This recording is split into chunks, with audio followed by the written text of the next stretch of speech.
come. So I just wanted to start by sort of welcoming everyone to, I think this is 5 of 7 of our slideshow series.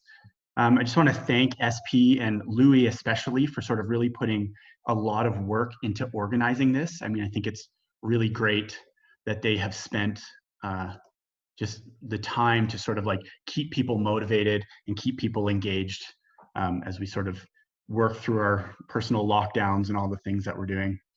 One thing I think that's really neat about this whole thing is just the tradition of slideshows and how they've always fit in kind of like mountaineering culture. And I think with the Instagrams and the Facebook, it's really like sort of encouraged us to distill these experiences we've had down to like one single point, you know, one single photo that sort of sums up the whole experience. And I mean, I'm certainly guilty of that myself, but I remember when I first started doing things in the outdoors, like, I mean, it was in the early days of digital photography where a student could actually afford to have a camera. And I think I made a slideshow for just about every single thing I did, even if it was like a day of sport climbing, you know? So I think like the slideshow has sort of gone away in a bit, but I think there's certainly room for resurrecting it. And I mean, it's really proven to be something, I think, that now that we're all social distance from each other, you know, something that can really actually reach people. So I'm going to do a presentation on a trip that I did in 2016 in the northern Selkirks. And I called the title of it Great Times in the Great Cairn Hut, or Isolated and Afraid Before It Was Protocol. And I think there's kind of a bit of a, you know, a sort of irony to the whole situation that oftentimes when doing these trips, like we're seeking to be away from people and we're seeking to push ourselves out of our comfort level. And, you know, like how ironic is it that here we are now sort of being forced to be alone and with all kinds of uncertainty. And, you know, I can't help but think that maybe, you know, the time that we've taken to sort of go out and be alone has to serve us in some sort of way going forward in this. So for those of you that don't know me, my name's Dave Stimson. I have been working for SMC for the last 5 years. I'm a dual citizen, Canada, US, and I also I've been working as a ski patroller for the last 11 years up in Canada. In the last 5 years, I've been at a resort called Castle Mountain Resort, and for the last 5 years, I've actually run that ski patrol as well. I recently certified as an IFMGA guide, and this sort of trip sort of stuck out for me. Like, there's a number of reasons why I picked this one, but this one really sort of was a bit of a turning point in a way for me. So I think like I was just starting training for the mountain guide program. I had done a couple courses at that point in time. And, you know, I think as I've, over the last 5 years, I've had a lot of really amazing experiences and a lot of chances to be out with friends and with clients who have become friends. And we have like these really amazing experiences, but in some ways, the goal of being an IFMGA guide is to minimize the risk. And in some ways, it seems like in the last 5 years, I've accomplished more and maybe risked less. And this, you know, this trip stood out because, like, in some ways it was a bit of a rowdy trip, and, you know, we got ourselves into some situations that, you know, probably could have turned out other ways. But, you know, it's comes from pushing yourself and learning what things are doable and what things are not. So spring trip, what is spring trip? So my friend Nada was a new patroller that year, and we had sort of been skiing together, and I posed this idea to her of what are we going to do for spring trip? And she sort of looked at me with, I have no idea what you're even talking about. What is spring trip? And for me, spring trip it's something I've done basically every year for the last 15 years. And this is sort of one of the first where I haven't really done it, but it really focuses on just getting out on an adventure with friends. And, you know, the group of friends has changed, and it's an always sort of rotating group, but it's just about like being out in skis and getting into the wilderness and doing things, you know, again, like probably pushing comfort levels and really sort of exploring. You know, in the past, when it first started, it was doing these sort of classic ski tours in the Canadian Rockies, in the Columbias, like Bugs to Rogers, the WAPDA. And then just like as time has gone, like again, that sort of desire to explore more, to get out somewhere new, to see somewhere different has turned it into more and more adventurous. So, you know, the last one prior to this particular one that we had done in the Great Cairn was a Lillooet Icefield Traverse in the Coast Mountains of Canada. That was, you know, to be quite frank, a bit of a disaster and sort of worthy of its own story. But we sort of shifted gears, and instead of doing these big long traverses, we wanted to go somewhere that we could actually, you know, like actually ski and maybe climb to the top of things and ski down them and just sort of focus on the skiing portion of it. So of course, like the hut trip is the classic Canadian ski trip, and I'll tell a little bit more about this Great Cairn one in a sec here. So we put together the crew. So Nada, rookie patroller at the time, was her first year at Castle, all around badass, despite being just over 5 feet tall. And Nada was a Olympian level ski jumper. And really the only reason that she was never in the Olympics was because women's ski jumping wasn't an Olympic sport until 2010, I think. Crazy late for a sort of thing. And sort of this year in 2016, she had really sort of become my go-to ski partner, and we had skied a lot of the sort of notable lines at the ski hill that year. And so she really took that, you know, jumping off a giant ramp in a skin suit attitude towards skiing. And so we had skied quite a bit that year. Amanda Goodhue, she was on the patrol for a few years with me and had sort of been a bit of a regular on a spring trip, always wanting to come and always wanting to sort of get out there. And Amanda is the quiet crusher. She doesn't say very much. She's very quiet. She's not a jumper or a particularly aggressive skier, but really it would seem, and this trip sort of really proved it, that it doesn't matter what the conditions are like, what the steepness is, what she's actually skiing. She will put down the same perfect turn every single time in total control. And then the last two who were on the trip was Nick Morant, AKA Donnie. So Nick is the manager of the ski patrol with me, and he is also a bit of a regular coming out with me on these spring trips. But usually he's sort of he takes a back seat to my ambition. And I know in the past I've really pushed Nick out of his comfort level out in the mountains, but he sort of keeps returning. For those of you who know Nick as Donnie, I think this trip might have actually been where the nickname came from. And then Jake Foster. Oh, what can I say about Jake? So Jake was also a rookie that year, totally terrible skier, totally had lied about his ski ability to get the job. But really that year, Nick and I taking over, we were so desperate, it wouldn't have mattered. We hired him anyways. I kid, and Jake has really become a great member of our team at the ski patrol and has learned how to ski. But when I pitched this trip to Nick about Jake coming as well, he sort of looked at me and said, Jake, you think Jake should come on this trip? And I said, not ski Jake, snowboarder Jake. He's like, is Jake a good snowboarder? I'm like, yeah, I'm pretty sure he's got a hard boot setup. So they think he's a good snowboarder. So we brought Jake, and, sure enough, he became a great friend on that trip and also is a very good snowboarder.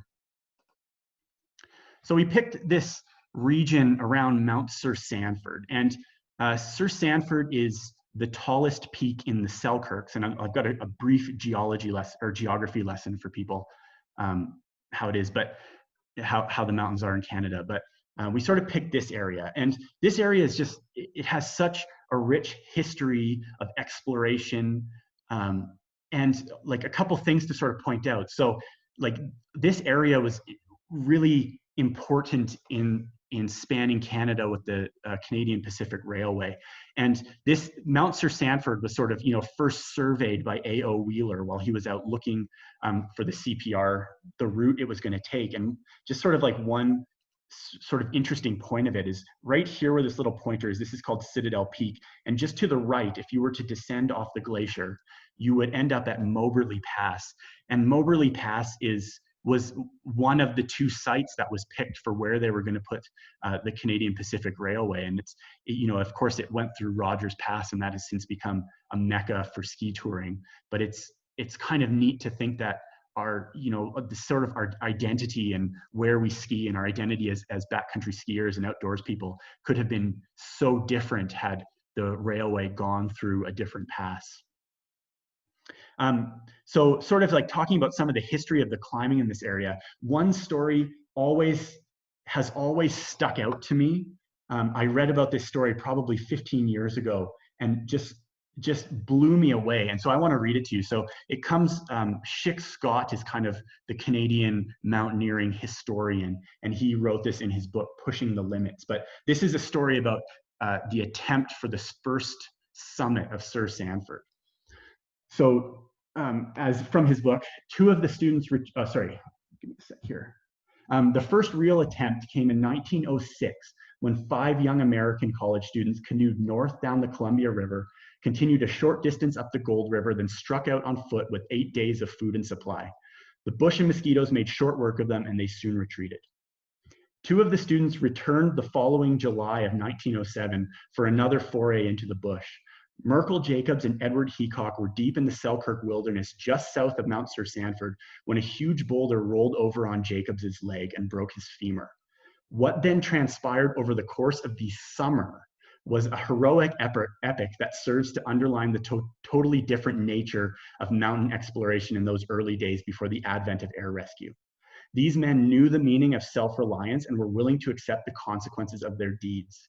Heacock made his friend as comfortable as possible, then taking a high line along the Esplanade Range, hastened back to the railway. As luck would have it, he met Dr. Charles Shaw of Philadelphia, also exploring the northern Selkirks that summer, who was willing to plunge into the wilderness. After several days' journey, Shaw found Jacobs and properly set the leg.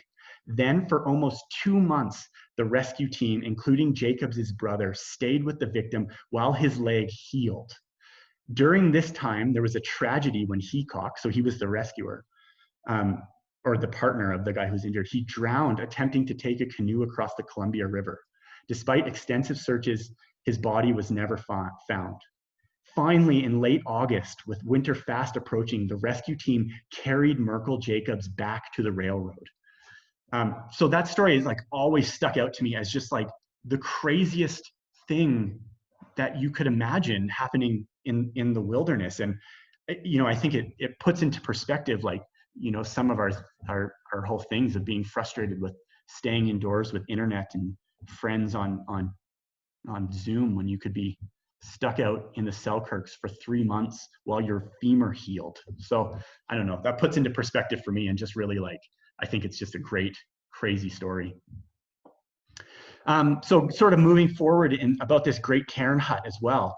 In 1953, the Harvard Mountaineering Club were out exploring, and they built, they had a rainy day when they were out there, so they built a cairn 20 feet tall, and called it the Great Cairn, and sort of left it there. And 10 years later, Bill Putnam, who's a sort of Fairy Meadows fame as well, and Ben Ferris proposed building a hut there with the stones themselves. So this hut is made out of the stones from that Great Cairn as well, which is also just incredibly cool.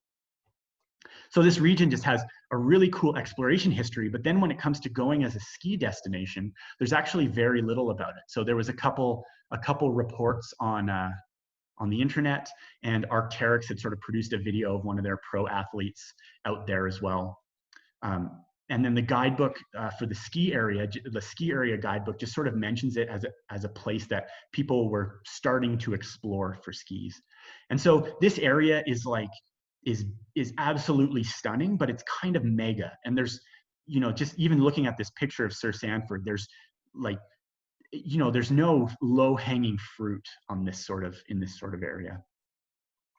So with that in mind, we sort of picked that area, and just a brief sort of geography lesson here. So oftentimes in Canada, it's just kind of referred to as the Rocky Mountains, but really the Rockies are just this sort of backbone here that travels down to Colorado. And then these are the Columbia Mountains, sort of made up by their track on the Columbia River here. And then they're divided into 4 subregions, the Selkirk Mountains being one of them. And Selkirk Mountains are like, when you think of the like heli skiing in Canada, you're thinking of the Selkirks. That's the birthplace of CMH, all that sort of thing. intermountain sort of snowpack, lots of snow, deep, cold winters. There's, the average snowfall there is probably something like 10 meters a year or something like that.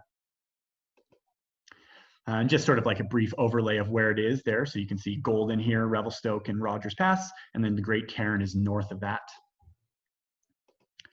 And then zooming in one more here, for those of you who are familiar with the skiing, Fairy Meadows is a very popular hut. And this sort of Great Cairn is one valley south of it. And you can sort of see that they almost share some terrain here. But if you go to Fairy Meadows, you're skiing in this sort of area. And then if you're on Great Cairn, you sort of have access to this. And you can see that like it's definitely an area made up of glaciers, lots of glaciers, rocky peaks. So ready to go. And right before we take off, this is our weather forecast. So warm and sunny with freezing levels expected to rise as high as 3,600 meters. So that's above everything in Canada. Alpine temps in the shade reaching 10 degrees Celsius. And overnight temps are expected to drop below freezing, which will finally allow an overnight recovery and the beginning of a melt-freeze cycle. So, this wasn't going to be a powder skiing trip, that was for sure. And as to what it looked like, we were going to have to sort of find out as when we got there. So we loaded up a helicopter in Golden and we flew ourselves out there, excited, obviously. And then, we start arriving, getting closer to our destination. And this, you're looking out of the helicopter, and there's Sir Sanford there.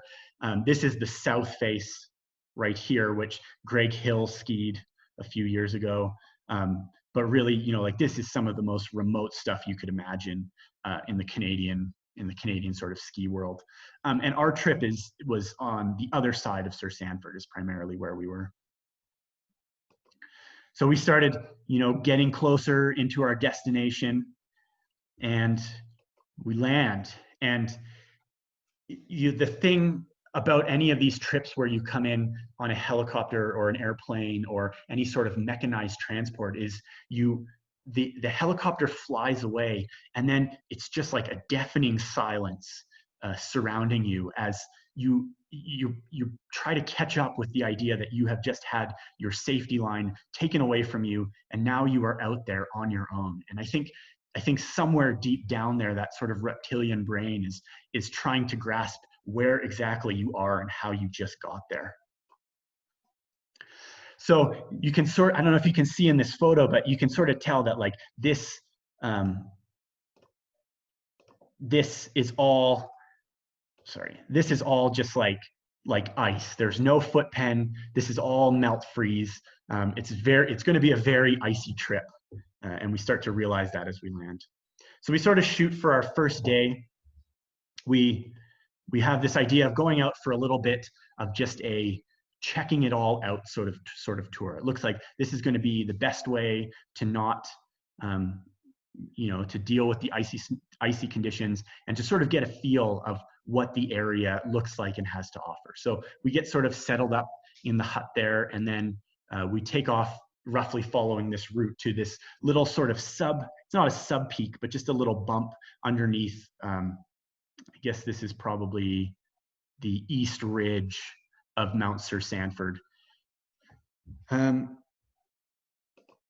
so it becomes pretty obvious that this is going to be like ski crampons all the time sort of travel, and even just, even sort of trying to get up this morainal feature was like a bit sketchy. Like at one point we were boot packing and had ice axes out. We're not even at tree line yet. So our sort of expectations of what we're going to be able to do have to sort of change a bit on this trip.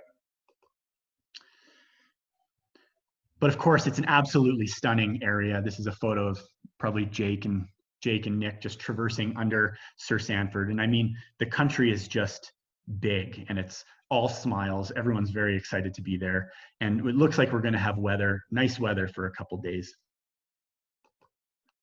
So this is working our way up to the footstool as well.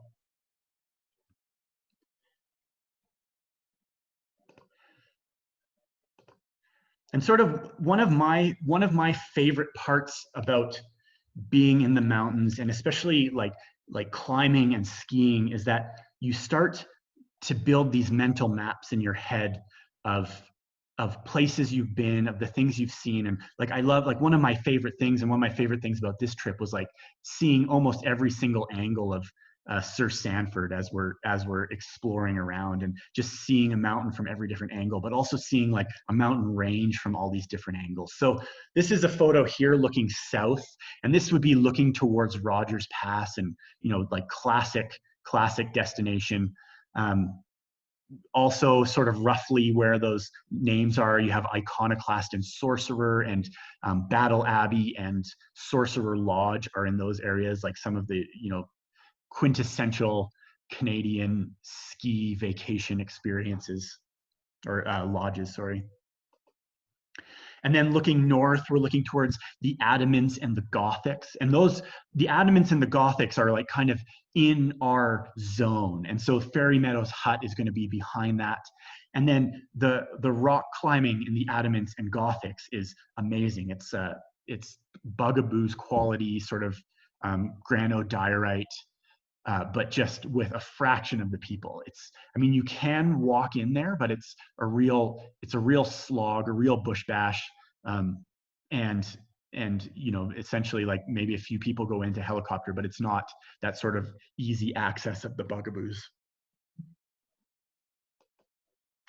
And then this is looking out east, and this is looking at the Canadian Rockies. And so like out here, like you're looking at like Columbia and Snowdome and all the big Columbia ice fields. And just sort of bringing this all together, my first outdoor job guiding was as a hiking guide in this range right here, which is called the Esplanades. And this is kind of right in the front. It's the front ranges of the Selkirks. And it's like more mellow, not a lot of glaciers there, but also like tons of snow, great skiing. And so when I was working for that hiking lodge, like, every day I would look up at Mount Sir Sanford in the distance. And so it's kind of cool to be sort of like piecing that together. So as with every ski ascent, the time for descent comes. And sort of maybe at this height the snow wasn't quite ice, maybe we got one or two good turns, but maybe we're going to be able to get a little bit of a corn sort of snow ski descents. Maybe we'll be able to make some of that work on this ski trip. So day 2, we have good weather, we're motivated, we're psyched. We think we're going to try to summit Sir Sanford, and we're going to try to ski Sir Sanford. Maybe a bit audacious, but what is the point of being out without having big plans? And so Sir Sanford has been skied on this face before. It wouldn't be like we'd be doing a first descent there, but a few people have tried, and very few people have succeeded. And sort of our proposed route was going to be to come up this moraine here, and then sort of around this corner. And then this was the big question mark. And so, like looking at this, like, is this a bench that we'd be sitting on, or is this a slope that just has like ice and rocks underneath you the whole sort of time? And that's not even supposed to be the crux. This crux here is the hourglass, and that's supposed to be the actual hard part. So, what does this look like? There's no way to know but to go see. So this photo was actually taken the day before, but again, like, it's just icy, no ski penetration anywhere you look. It's just going to be sort of a day to be using ski crampons, or a trip to be using ski crampons. So this picture is sort of taken back, and we've worked our way around that corner, and this is we're sort of sitting here when it's been a while. Nick hasn't said anything for a while, and that's like a very uncommon thing for Nick. So I sort of pushed Nick a little bit, and just like, I'm like, hey, what's going on, man? You're awfully quiet. And he says, oh, nothing, just enjoying the quietness. It's my mountain sanctuary, And that sounded very weird coming from Nick, but we just sort of let it go, and we sort of started working our way up, really at this point starting to climb Sir Sanford. And so it starts to become obvious that this is going to be a pretty serious endeavor. We probably didn't get started early enough. The ski penetration is pretty low. And this is that looking over that bench there. And so that sort of dumps off into those cliffs and those ice falls. And this isn't super steep, but it's also icy, and, doing kick turns feels insecure. And, before you know it, we're sort of into the boot packing, and we're starting to work our way up via foot. And, being a north face, it's not like you can't kick your foot in while you're climbing, but this is really arduous travel of, I'm in the front breaking trail there. Every single step pushes down into the snow. It's a lot of work. And we get to about here and sort of realize that it's not going to happen. We have a few more hours we could push, but really we're only going to bring ourselves higher up. We're not going to be successful. And really the exposure is unnerving. Just knowing that like underneath us is this ice fall cliff, like, we're not going to get pushed off, but you could slide and you could fall. And if you didn't self-arrest, it's not going to be great for you. So we get to that point and we sort of tear hide, get ready to transition, and then, make our way down. And I sort of prepped the group, feeling a little bit responsible for them, with the idea that this isn't much different than skiing in the Chutes, which is our south-facing steep terrain at Castle Mountain Resort. It's not much different. We've all skied it in icy conditions, but if you fall, you'll probably die. So just keep it together and don't fall. So at this point, we realized that, I ski down and make my way down and off the slope. And Nick turns to Nada and confesses. He says, "Nada, I have a confession to make. I'm not in sanctuary. I'm terrified right now. Can I please ski next?" To which Nada said, "Yes, of course, you can ski next."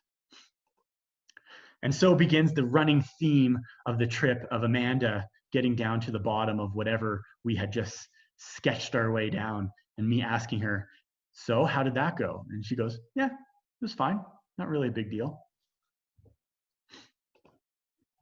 So we finished day 2 with sort of Sir Sanford to our back, realizing that it's probably a little too ambitious to bite off the tallest peak in the Selkirks in conditions as they were.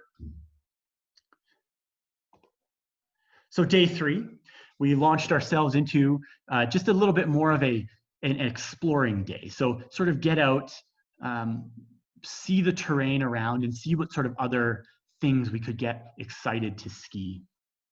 And so this day we called this the Palisade Traverse.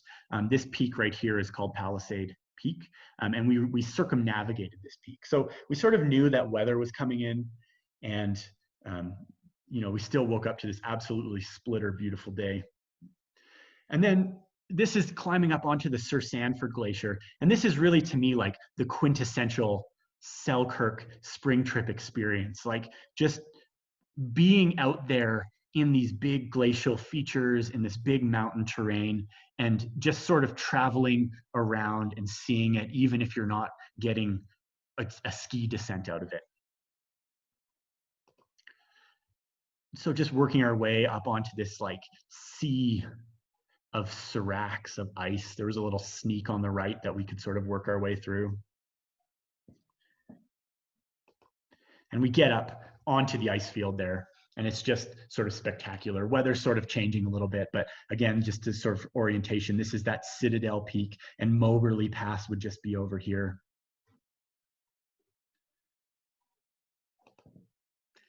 And then this is just some, like it's the weather. We were sort of losing the weather, but just sort of being up there. Vedette Peak is this one. This is looking back at Sir Sanford here. And then this is the Ravelin, which is sort of like a little sub-peak of Sir Sanford. And then sort of a close-up of Citadel Peak and maybe, a future ski descent or something like that. And we managed to get a few turns in, even though we were sort of losing light as we go. And then basically this day we end up in a pure whiteout, making our way back to the hut. And we make our way back to the hut and decide to sort of like hunker down for half the day. And just, rest and recover a little bit from a couple big days. And just sort of like hang out in this really cool space. And if anyone has ever, well, I think we're all starting to learn what happens when you get locked in a room with people for an extended period of time. Things can get a bit weird, and all kinds of jokes were made and new inside jokes were created. But one of the sort of, couple funny things that happen in the hut life. And I mean, the hut life is certainly, it's a portion of all this. Like, it's just as special as being in the terrain and doing the skiing itself. And this hut is just this beautiful little drafty stone hut, no insulation, tiny little fireplace. You have to bring all your firewood in by helicopter. And of course, there's a little bit of reading material in there. There's of course a Gideon Bible, because I guess the Gideons also made it up there along with all the other hotels to place a Bible. And then we found this old published account of an early expedition to the area. And I can't remember what expedition it was, whether it may have been like a Bill Putnam expedition, or it may have been that Harvard mountaineering one, but it's printed and published, this sort of journal account of it in a very old book. And I can't find the book either, but it's sort of told in this classic mountaineering way of, and on Monday we climbed this peak via the route on the southeast face, and things went swimmingly and we all descended. And then the next day we did this. And then all of a sudden in the middle of the story, it talks about, I think, climbing Citadel Peak, and like they're making their way up and they find an impassable wall, and John, or one of their other party members, launches out to look for a way around it, and then he falls to his death in the story. And it's sort of like 2 paragraphs are dedicated to, we went down and found him on the glacier, and we put him in a crevasse, and we left his ice axe there as a memorial. And then it's just, the next day is like, and then the following day we made an attempt on Ravelin Peak. And it was so shocking to have such a bizarre, like such a very traumatic event put into these very mundane accounts of an expedition to the area. So day 4, with all that rest and relaxation and motivation and stories about people perishing in the Selkirks, we decide to take, we wake up to weather being a little bit sort of out, like not that splitter day, and we think we'll try this.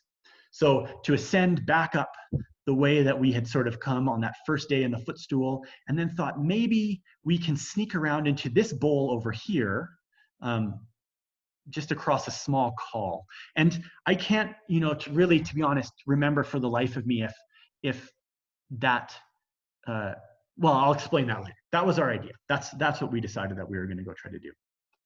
So launched out, and again, like even with poor visibility, it's so stunning to be in this area, skiing under the shadow of Sanford, skiing under the shadow of Ravelin, having lunch, looking out towards the Adamants.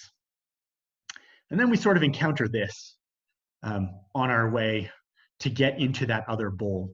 And so I think, like, I don't know if sometimes, in the maps, like especially the Canadian maps, the contour intervals are a little bit bigger, and sometimes short cliffs can kind of hide in the contours, or maybe like glacial recession is such a major thing in Canada. And, these maps were all made in the 60s when the ice very well could have been 30 meters higher, and maybe this didn't even exist as a sort of obstacle. But for a group that's primarily non-climbers, and for a group that's of climbers as well, obviously, like 3rd and 4th class can feel a little bit unnerving when you have ski boots on your feet and skis on your pack.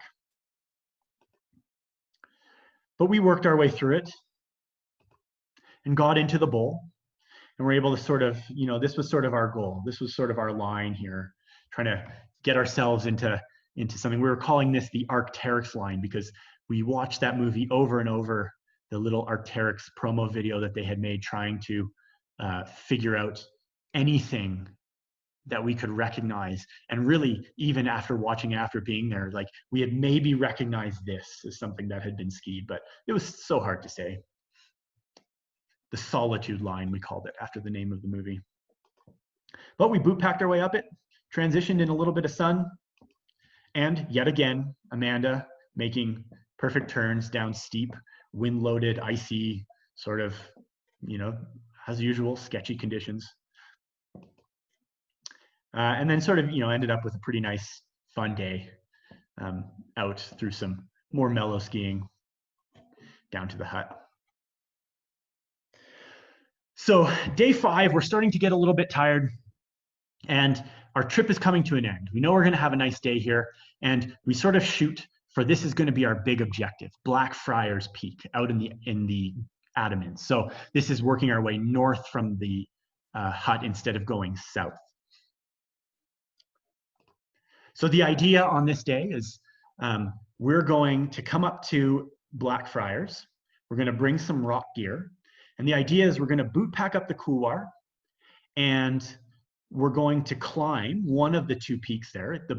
There's a climbing guidebook that we had as sort of our only go-to. It has a bunch of great photos in it, but it sort of talked about these peaks being 3rd or 4th class sort of climbing. So we thought, yeah, I think we can probably tackle some 3rd class climbing to the summit. And the idea was, this is a south-facing run, so as we were climbing the summit, that hopefully we would get some sun on the couloir, and we could have sort of, a corn skiing descent down the face there. Perfect plans, right? So, taking off from the north of the hut there, like there had been a big major cycle the week before and some rugged travel over some avalanche debris.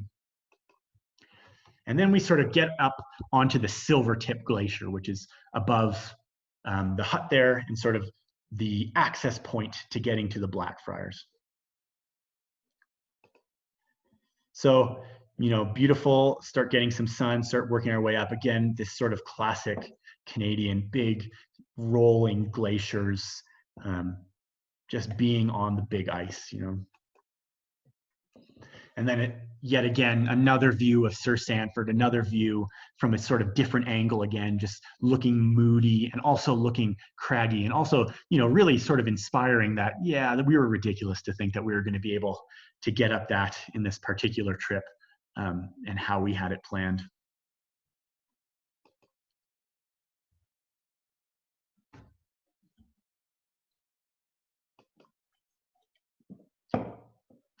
So we start, the Blackfriars couloir starts coming into view. The nerves are racing. People are getting excited. People are getting nervous. People are, going to be pushed here today.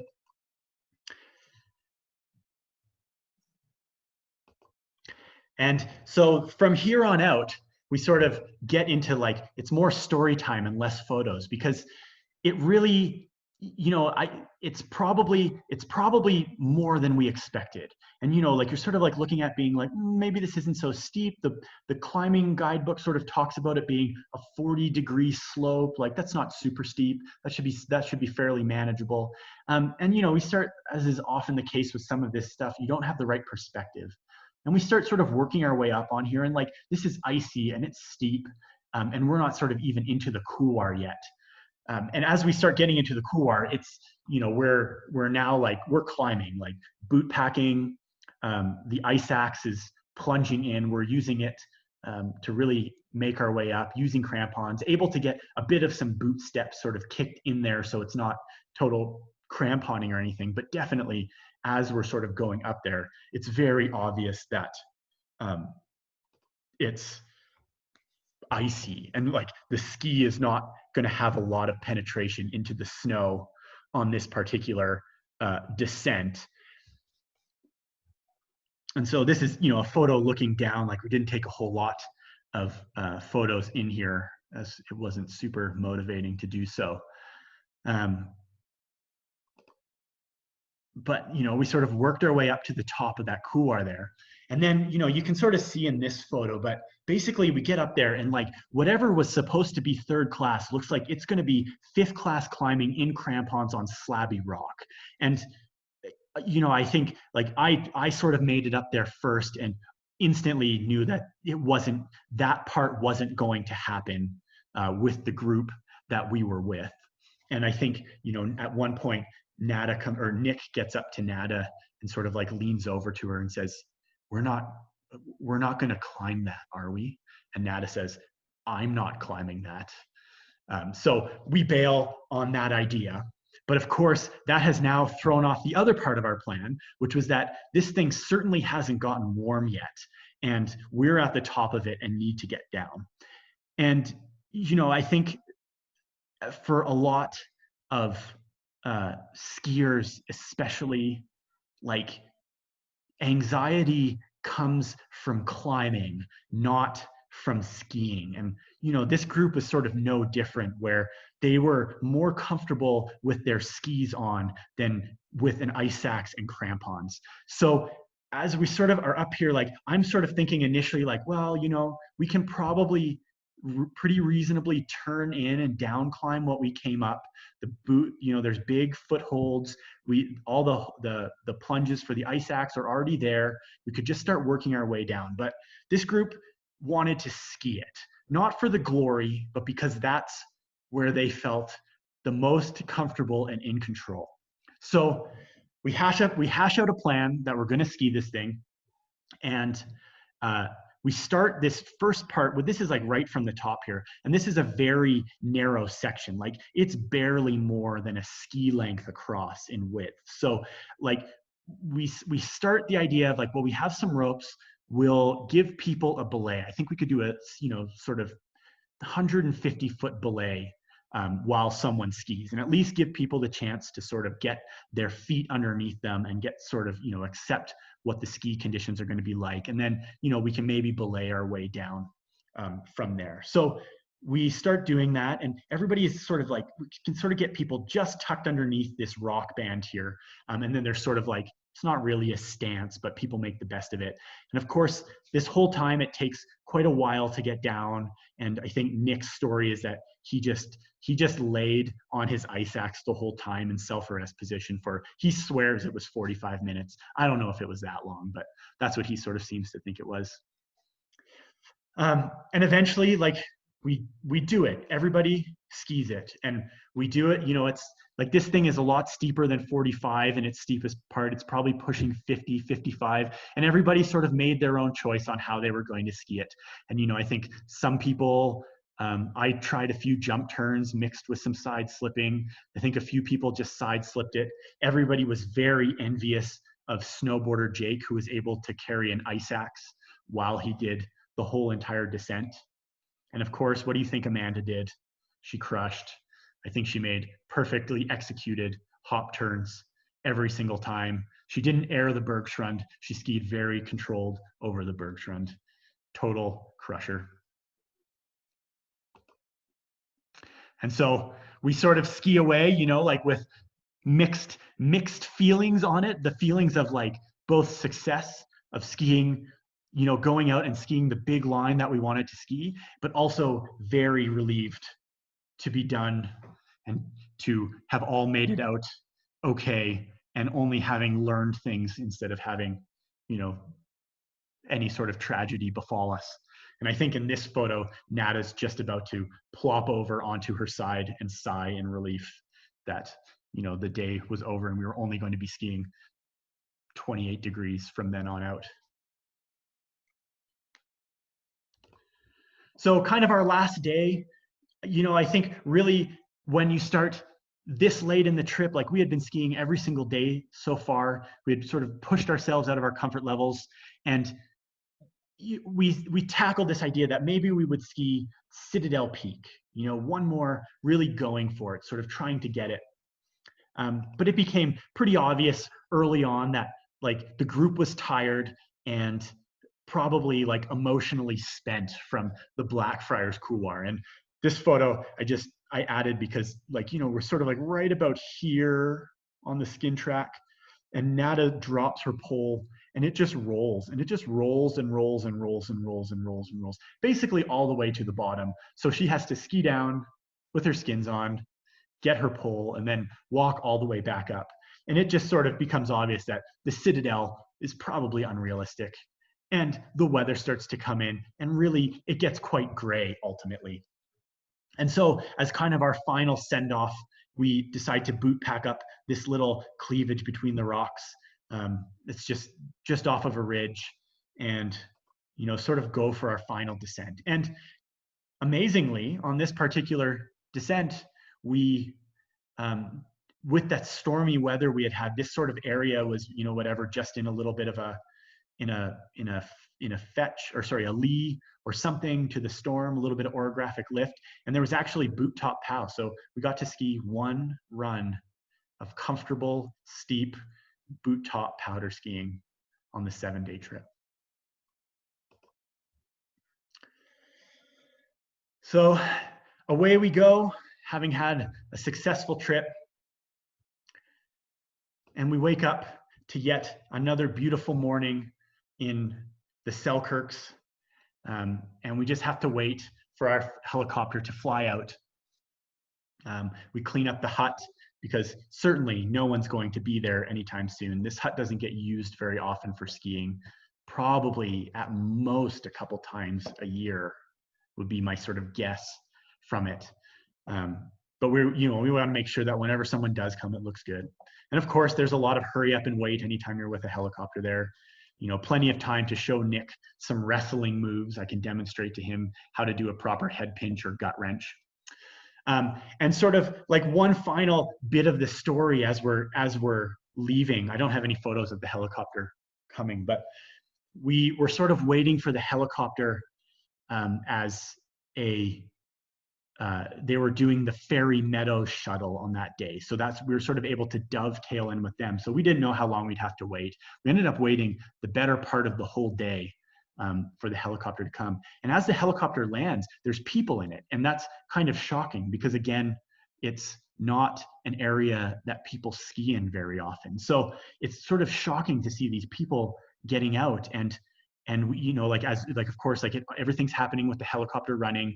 We unload their stuff out of the helicopter. We put our stuff in the helicopter. We sort of, with our ears covered, say like, good luck, there's some firewood left over here. And all 4 are snowboarders and only one has a hard boot setup. And we just couldn't help but thinking the soft boot setup was not the right choice for the conditions as they were. But certainly, I don't know who those people were, and I never heard anything about their trip or anything like that, but certainly they had another week for which to sort of paint their own adventures onto this canvas.